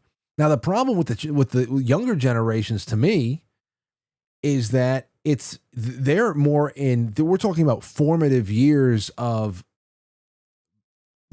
brain development, social development. I can see how a lot of social skills that older generations had learned over the course of their growing up, they're kind of like reverting back to more uncultured ways of dealing with people, because there is a way to go back. It is degenerative in many ways, but whereas older generations, even if we're just talking about millennial, X, boomer, whatever the hell, we had that time to be without this stuff, to form human connections and all that, and to be able to be bored. That was the other thing that she said in the beginning. The ability to be bored is gone for a lot of kids. I can tell that Aurora gets bored sometimes, but that's gone now. So I want to expand this. I want to suggest that the problem extends into the adult workplace. I mean, this lack of attention, it's causing a host of other issues. And I was talking about this with with also John Carroll and Krista earlier on today. Krista said it's causing a host of let me see here, safety hazards. Seeing that. Customer service. Oh, customer service is gone. There's so few. 1 in 10 people I talk to when I have to get on the phone about anything, 1 in 10 people I talk to are really, really happy with being able to help somebody, or they put on a really good, community face. Quality control out the window. It's it here. It says it carries also into online addictions such as shopping, social media, pornography, doom scrolling. This clip could be produced in a good way. And I think right now, a lot of you should be able to call in on this. What the hell do you think it is? And I'd like to expand on this a little bit more throughout the week. Let's take a first call from Jake or Jenny. Go ahead. Oh, hi, it's Jenny. Yeah. How you doing, Frank? I'm all right. What do you think about this?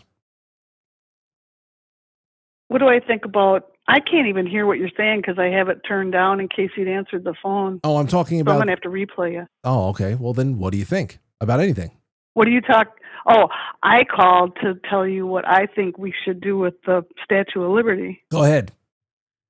If you believe Google, there's 62,000 pounds of copper in that thing, and that's about 31 tons. So I thought it might be kind of cool if we melted it down and made commemorative pennies to celebrate our 250th anniversary of the Declaration of Independence. How many pennies does all that tonnage make? I didn't figure that out, but I'd buy one. Well, you got to figure it out. How many pennies? How many pennies could be made from that kind of tonnage? And then you think about all the people in the country that could have a minted penny sent to them over the course of next year. And I don't know. I think it might be. I don't know. It might be a lot. Might be just enough. Who knows? I'm surprised you living out there. I didn't know that you had a disdain for it. I didn't know that. Is it because of the plaque? No, I don't have a disdain for it. I just don't care about it. I don't. It's become a symbol, and of course it's iconic. But they want to be assholes about it. And it's just one person too. That's the other thing here too. It's really not a big deal. But the whole thing came up. She's like, okay, well, you want to take it? Go ahead, whatever. Right. But right. That would be that'd be ridiculous considering what kind of anti-civil liberty stances they've taken just in the last couple of years in the barriers that they have put in front of their own citizens to just enjoy going out of the house. And, so I don't think anybody should be checking on anyone else right now. No, they gave it to us. We're not giving it back. No way. We'll do something with it. Yeah, we'll think about it. Well, thank you for the call, Jenny. Thanks. Have a good night. Okay, take care. I should have saved this topic for tomorrow or the next day. Shouldn't I have? I should have. And maybe I should again get myself a guest to call in, and I screwed the pooch on this one, didn't I? 603, go ahead. Hi, Frank. It's Zach. Zach. What's going on, Zach? I just wanted to let you know that would make 36,288,000 pennies. 36 million pennies? Okay, so that's much more than we need. We're going to have to do something else with the copper. So I saw this conspiracy theory thing on Facebook about the Statue of Liberty that combined her with some old satanic god, and Mithras. I don't know. I mean, I know the French people are kind of weird. I know that much, and I can say that because I'm mainly French blood. But anyway, yeah. So, how are you doing tonight? Oh, I'm doing all right. It's just it's a Monday. It's a Monday in New York, and I'm just getting through the news a little bit. What is he? Hold on. Let me. It's Libertas, but I know there's also Mithraism that is in the middle of it. Mithra's role. Let me see. I want to see what Mithra's role in here. Mithra is an ancient Iranian. I scrolled through my Facebook trying to find it before I called, but I'm on the road, and but I did see something about it, and it was interesting. They say that the chain indicates the slavery, right? But the video I saw had found an old satanic goddess that also was in that pose and had the chain, and that was the main thing was the chain. But yeah, I don't know. This is a guy. This is one of those things. I would love to have someone like Christopher Knowles call into the show. It's been hard for me to get him on the books, but that would be a wonderful episode, and we'd be able to get a full deep dive on stuff like that. That's what I would love. Well, I mean, now that we're on the subject, I don't think that the news of the Statue of Liberty is going anywhere. So maybe somebody out there knows something, and we can all put our heads together.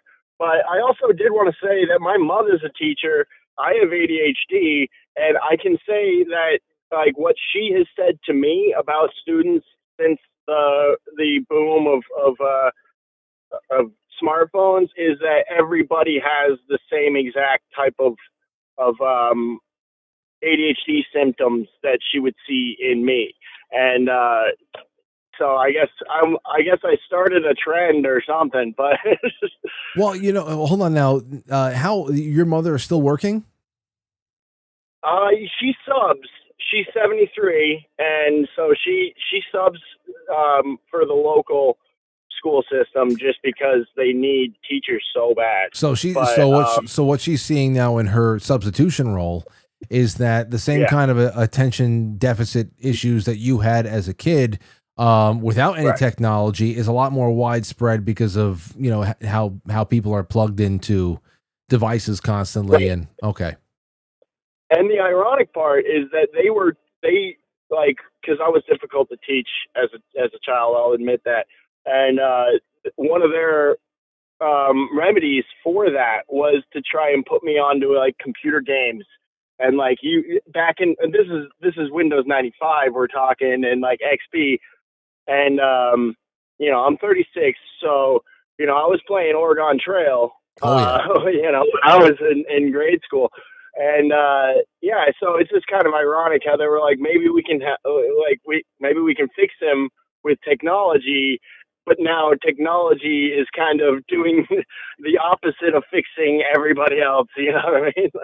Well, there's something to say about that too, because if you were a kid who's hyperactive, regardless of what you think about what ADHD, ADD is. If you were hyperactive, if you were, bouncing off the walls, if you just had a lot of concentration issues and you were given something like the old Yukon Trail or Oregon Trail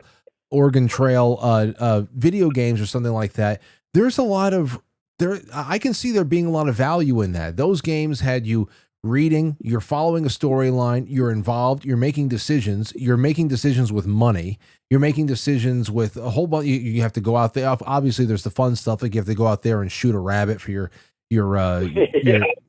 family to eat and stuff, but you're making a lot of decisions that are supposed to simulate a life and death kind of a trek across undeveloped territory in the United States during, westward expansion. So giving a kid something like that who can't keep his attention in one place, I can see that actually being a really great way to get them involved and invested in something that has some really critical thinking exercises that are in there. What people are doing right now with the doom scrolling with the 45-second shorts, the 1.5 minute shorts, and these it's a completely different thing. There's really not a lot of conscious involvement in what people are plugged into. I gotta admit, I'm a victim. I mean, I'm not gonna play victim, but I can admit that I struggle with it. I'll get up in the morning, have my coffee, and get lost in Facebook because I'm 36. I still use Facebook, and I get it. Like there's something to do. I remember Joe Rogan had the guy who invented the Infinity Scroll, the software that automatically refreshes a page on Google rather than having to click the second page and third page like we used to. Yeah. There's a guy that invented this, and he I forget his name. I should have done some homework before I called in. I'm sorry. But he admits on Joe Rogan, he's like, I screwed the whole planet. Like now everybody's addicted to this stuff.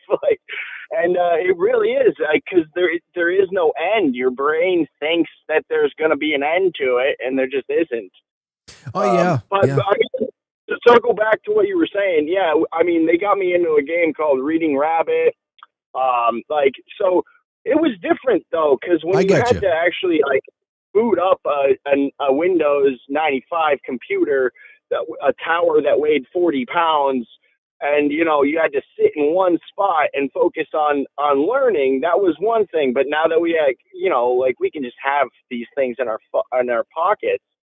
And then there's the social aspect of it too, which adds a whole new. The social aspect is this, and the social aspect is, and of course, thank you for the call. We're running out of time now, so I wanted to move to somebody else. But listen, the social aspect was this. Before I let you go, is that when you're in class and you're sitting down in front of that compact Presario in 1997, and you are playing Oregon Trail or something like that, you're usually attracting a little bit of a crowd. You and 3 or 4 friends are sitting around the same computer and you're making decisions together. And maybe everybody takes a turn, but you're actually sitting there making decisions. And I mean, I remember that being actually social in and of itself. Now it's just so first of all, there's no strategy. There's no gaming aspect to what people are doing when they just sit there on their phones, craning their necks into their laps for 3 hours. But there's also nothing but isolation. And thanks for the call. When I say the isolation part is, a family of 4 or 5 sitting in a restaurant next to me, Lauren and Aurora, who are having a conversation, and every last one of them is either on a phone or in headphones and watching some kind of epileptic video on an iPad or something like that. Everybody, a family of 4 or 5 who are sitting there together. This is a time in their life. They're all sitting at the same restaurant table, a night out of their lives.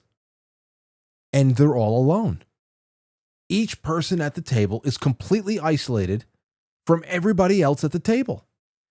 You know, that's something we all face. It's not just like the old man shaking his fist at the clouds kind of meme. It's not Grandpa Simpson. That's not what's going on here. This is for everybody. Now, hearing from teachers in the classroom talking about things that they're seeing in a generation that's still forming their brains and forming any kind of social foundation. That's a little bit more concerning, because there's a lot of people who are older and got to grow up in a time when this stuff wasn't constantly, getting thrown at us and we weren't getting sucked into it, who are also completely reverting back to a lot more primal, completely aloof ways of being. Short tempers, everything. Everybody's got it, To be pulled away from a phone is to frustrate somebody. It's like, why are you in the same, why are we all hanging out? And that's if you're ever hanging out at all. I mean, where the hell is everybody? I was very lucky to have some people over last night to join me and the family. Had some friends over. It was very nice. Everybody's talking, having coffee, chopping up coffee cake. Good. Crumb cake and coffee, and everybody just shooting the shit. That was nice. Conversation budding all over the place. You got to work hard at that these days. So let me take a call. 219. Go ahead. Hey, Frank. Yo. It's Qigu. Hey, what's up, Qigu? I wanted to tell you, I saved a starling tonight from my wood burner stove. You think what? Starlink? A starling. The starlings, if you know, came from England. They're not a bird that comes from here. Wait. You're talking about a starling bird? A bird, yeah. What about it? Well, you'll know the starling because they have really funny calls. And when you see them in the field, they murmurize. You know how the birds turn with each other on top of the field? Maybe not. I guess, but I just want. But wait. Okay. So what's happening with these birds? It's just so out of left field right now. What's with the birds? Well, my daughter is so intrigued with the English culture. Okay.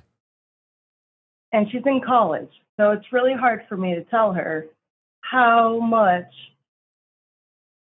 those European nations are taken over by people that are not originally from there. Are you talking about England right now, about what's happening to England right now, or you're trying to find a way to tell a story of how England took over most of the world at one point? No. Okay. The status of England right now and all of the immigrants that are there. So is she in college? Is she like studying abroad, or she wants to go abroad? Why is this coming up now? Oh, yeah. Yeah, she wants to be in psychology, and she wants to go study abroad in England because England apparently has the best psychology school. But that's like way beside the point. My point is, I like the native birds here in the U.S. The starlings are awesome birds, but they're not native here. And I saved one because it was stuck in my fucking wood pipe. So you had one that's stuck in your wood pipe right now? It was, yeah. Okay. And then it came through, like we made a little smoke fire, came through the house, knocked itself on a window, grabbed it, put it outside. So I got to hold it, and I looked at that bird, and I'm like, you're not supposed to be here, but go fly freely. Well, I'm happy that you liberated the bird, Qigu, and thanks for the call. And all the I mean, I wish all the Muslims, all the people who are taking over the European countries right now, I guess, is what I'm trying to say. Well, what I was trying to say to my kid when she was here for spring break. I think the harder thing you have to explain to your child is how the people who are supposed to be looking out for the best interests of the UK and other European nations are the ones who imported the migrants. This is not immigration. This is a form of warfare that is masked by a bureaucratic form of psychological warfare, which I'm sure she's going to be able to learn a little bit something about going into psychology deeper and deeper. Psychology is a way of waging war these days. So that's the real thing here. You know, you don't have millions of North African Muslims that just immigrate to your country. There's something else that goes into that. Okay, let's see. That is it for right now, ladies and gentlemen, because it's 8:52 p.m. I'm going to wrap up because I have to get ready for book club over here. The After Hours, which is being put together and has been put together by John Carroll. This is what's going to happen on quitefrankly.tv in just a few minutes. We got Mark Dice. We got Mr. MB B333. Sean Ryan with Dr. Ben Carson. Chris Cuomo with James Carville. Oh, geez. Why voters are abandoning Democrats. Cuomo and Carville, huh? Well, you know what? We put a little bit of everything up there after hours. Just watch it. So, you know, let me know what you think. And then Andre Rieu, live in Dublin, the full concert. I love Andre Rieu. Honestly, I would love to be able to go to one of those concerts with Lauren and Aurora, especially if it's in like in Amsterdam or something like that. So we've watched so many of those concerts when Aurora was like 1.5, 2, turning 3, waltzing around the living room with Aurora with her princess dresses on, listening to the second waltz and all that other stuff. And the Blue Danube. And I love those concerts so much, especially the open air concerts, the outdoor concerts that they put on. I would love to go to one of those because it seems like everybody's like, you know, drinking wine and smoking cigars. And I would love that. I really would. Anyway, quitefrankly.tv, that all begins in just a few moments. Go and hang out, talk to a lot of wonderful people in the chat rooms. We're going to be giving away stuff this week. We have a special giveaway for our sponsors that's going to be coming up. I'm also going to be doing a general call-in giveaway and a few other things there too. So I'm going to be showering you guys with stuff. I think you're really going to like it. I'll talk about it tomorrow when I'm back in Studio A. To everybody on... Did I get everything? Yeah. Thank you to all my Rumble Ranters and to the Gold Pillars. Check your email. I sent a bunch of stuff to Shaquille Oatmeal. I studied abroad for 13 years and then we broke up, says 315 Russ. Okay, so Shaquille Oatmeal, that's probably Sean, sent me a bunch of stuff. I'll curate that, or I will look through it. I will examine it, and tomorrow we will see what is safe to air. Okay? Thank you, Jay Brits. Thank you, KD33 over there on the Quite Frankly Superchat.com. I put in for a Super Chat, YouTube Super Chat renewal. We'll see if that happens again. We'll see if we can get that done. You know, Jay Dyer was able to get it done. I did my YouTube defensive driving course. I went through that. I have nothing, no strikes, and no warning on the account. So we'll see if we get monetized again. That happens, that'd be nice. And it'll just be one more way for people to support the show and to get more of your thoughts and comments interspersed throughout. So have a good night, everybody, and and I'll see you tomorrow. Looking forward to it. QuiteFrankly.tv. Become a sponsor. We need your help tonight and throughout the rest of the year. Become a sponsor. I still have a lot of updates to give you on some other fronts in the business, but that'll come in due time. All right, guys and gals, be well. I'll catch you on the flip side.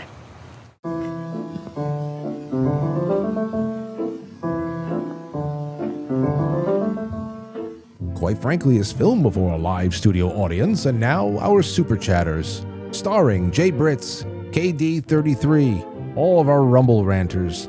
You guys are fantastic. I'm going to even dump out the treasure chest on D Live, so be ready, friends, and I'll see you tomorrow at 7 o'clock. Nighty-night.